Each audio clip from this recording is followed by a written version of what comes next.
Alright, welcome back everybody. I've got the next installment for you here. Trying a little bit of a different setup here tonight. It's evening, a little dark outside, and don't have that natural light that I can use at my window, so I've got a lamp here and just a different setup. Anyways, got my different mic set up, so hopefully the audio quality is a little bit better.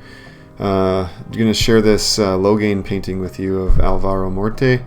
I hope I'm saying that correctly, but I'm just basically showing you exactly my whole process here. So in this case, I'm showing you like this is typically how I do these pieces when I'm not trying to get through the drawing process on my own. I will just essentially trace my my reference image. In this case, I created a reference image compiling these photos together, the 3 different photos of his face in Photoshop. I kind of mashed them all together and then sort of did a little bit of some liquefaction and blurring of things to kind of try to create that sort of stretching feeling that I'm going for in the piece. If you're not familiar with the Wheel of Time is going to be dropping a trailer tomorrow, which is super exciting, super pumped about it. It's a TV show based on the book series by Robert Jordan, and it's coming out through Amazon Prime pretty soon. So they're dropping a trailer tomorrow. This character is from the book. In the books, there's these 2 sort of aspects of power that males can channel or access one side, and females can access the other side. In this case, this is Logain. He's one of the characters in the story who accesses the power, but males in the story, if they access the one power, they go mad. So they kind of go a little bit crazy. So this is just sort of my depiction of kind of that taint is what it's called in the book. The taint from the dark one, which causes the male channelers to go a little loopy. And so I thought it'd be really cool to kind of try to depict that in an image sort of featuring 3 different aspects of the same character.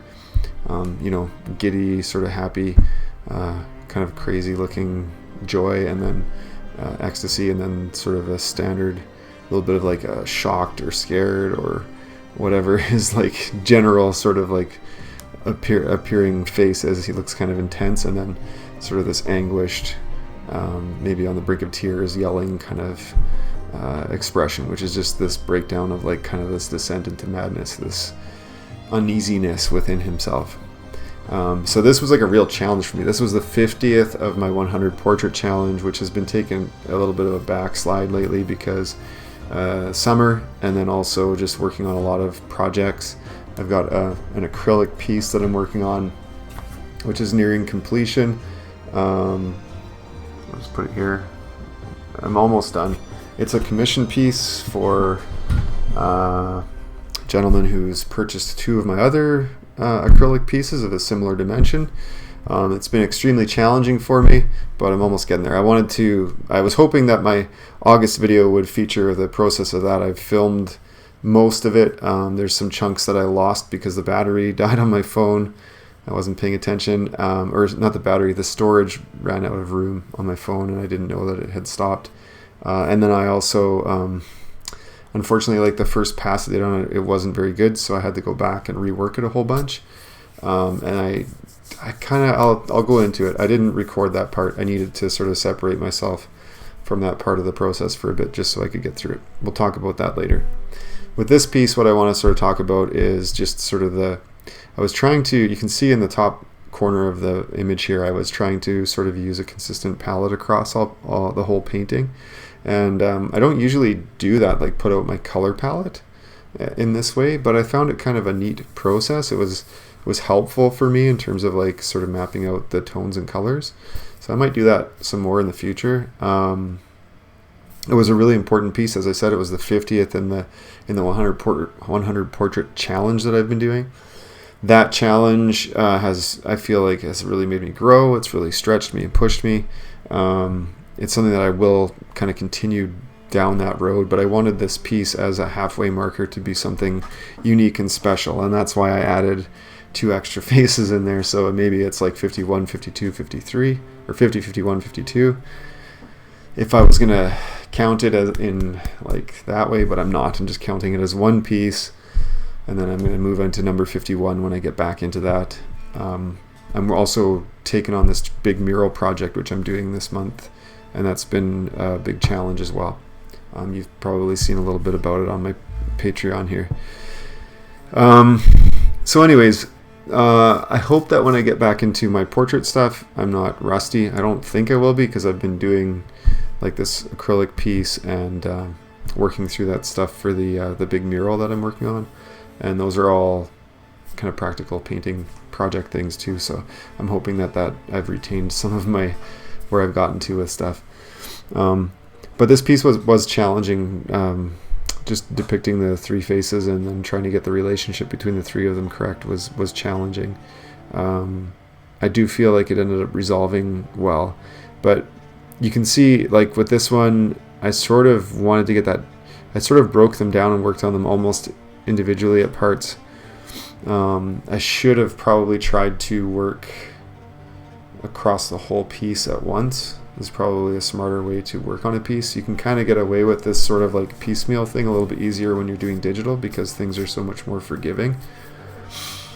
But if I was using acrylics or traditional media, it's important to work the whole image at once, because you want that color harmony, and it's harder to mix the right color, the same colors all the time for the different areas of skin tone and stuff like that. There's sometimes a little bit of variation in what you produce off the palette. This way I can just color drop. I can pick my colors off of what I'm painting and just reapply them in different places, so it makes it a little bit easier in that respect. But anyways, I sort of like focused on working the middle one up to a good state, and then sort of building up the other ones, and then sort of back and forth. But it's the same. You'll see, like in all my paintings, they all follow the same principles, right? Like just general to specific, and I've talked about that a whole bunch of times now. So I don't know if you've seen all my other videos, this will be redundant, but if not, I'm going to say it because sometimes you guys don't see every video. So when you're doing a portrait or any kind of painting, it's important to go from general to specific, right? So you're working from the large areas of color or tone down to the more specific things. So, light color, and then you start to work in the highlights and the shadows, and then the details, the finer details, and the nostrils, and the things that make up the face. But you work from broad to more specific, and that's what I'm doing here. You can see, like on the face where he's anguished or whatever, there's like blocks right now. There's like this red underneath his cheek, there's the light on his top of his cheek and his nose, and then this sort of dark wash across the top of his forehead. And it's not very specific. It looks a little loose, but you can tell that it's a face, right? At this point, it's like, okay, I kind of get the gist of what's going on there. But I will take it from that stage and then start to work into the specific details, start to get some of the facial features in there, the nuances between inside the shadows and inside the lights, where there's bouncing light from reflected light or different light sources, whatever's going on in the individual portrait. And then, of course, with this one, there's kind of that weird sort of fantasy aspect of the face sort of pulling apart, and that was a little bit of a challenge to figure out. Again, it's like I'm inspired by other artists. So there's an artist, Alpe Efe, who I've talked about many times before. He has these pictures where it's like a face, and then there's like another angle of the face, basically over top of the face, and they sort of like overlap each other or are interposed over top of each other. I didn't quite go for that here. I went for more of like a stretchy kind of like distortion in between them, but it was influenced and inspired a little bit by those paintings that he did. So you take your inspirations and your influences from people that you're looking at. And I definitely would say, I've talked a little bit before about him being, what I'm considering like in one of my art parents, same as the gentleman in the States who goes by Detour 303. He's a muralist, and I find his color use and his approach to portraiture very, very inspiring. He does really giant, big mural portraits. But, I'm taking cues from the way that he breaks down forms and uses color and stuff like that too. So all of these artists are sort of feeding into how I'm seeing my work, how I'm wanting my work to kind of play out and become what it is. I kind of had a bit of a struggle this last month or so, just with my work process, and I've just been feeling a little bit like maybe it's a little bit of burnout because of the volume of painting that I did in the first half of the year. Before I got to the middle of this process, I was going hard, right? You guys know I was doing 8 portraits a month on top of work and everything else that was going on in my life. And that's a hectic pace. It's a really fast pace. So maybe I needed a break. But I did find sort of through the last month that I was just struggling to paint well. I just felt like I couldn't paint well, and I was feeling pretty defeated and overwhelmed, and just feeling like, almost like giving up, right? And I think artists go through those phases where it's like, geez, this is so hard. Why am I struggling? What am I trying to achieve? And I think there's aspects to it that I've been thinking about, and I kind of wanted to touch on those a little bit. Time is a big piece. My skill level is a big piece. And those things all loop together to create sort of this artistic frustration that a person feels. I think the biggest frustration for me right now is time. I don't have the time that I would like to have to spend on these pieces, and so when I'm working on stuff, I feel a little bit of like a frantic desperation, in a sense, to grow, to get better, to complete a good piece, to do good work. And I just know that I'm not going to have the time necessarily to rework something if it's not working well, or slow down my process. It just feels a little bit rushed and pressed, because time is a luxury that I don't really have right now because of life. And so those are just realities of things that I've been dealing with. I want to kind of go into that a little bit more in my next video to you guys, talking about those frustrations and how I'm trying to work through them. But so I think I'll probably leave that. Things are getting better, I guess, is what I would say, is that things are improving. And overall, I feel like, looking back at this piece, it brings me some joy, and I'm happy with where it's at and where I got it to. And also I didn't share it here, but I did take this piece and I adjusted. So shortly after I finished this piece, I don't know if you know about it, but the Wheel of Time TV show released some images that were published in a weekly entertainment magazine, and they showed Logain in his costume. And so I was like, oh, that's cool. So I took, and I'll post it here, you can see it right now.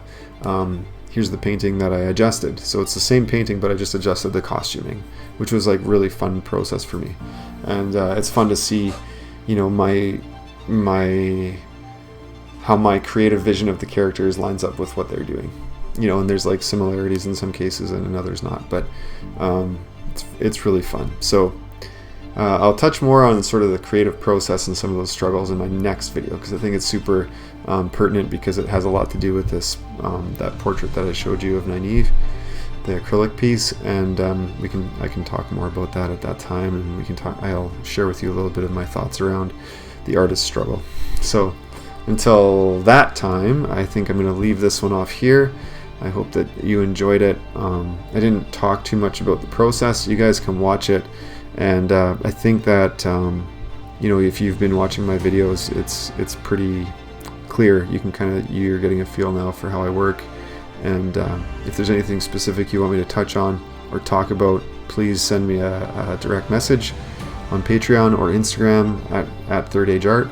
I would really appreciate it, and thanks for watching, and I'll catch up with you guys. Catch up with you next time, all right? Have a good day.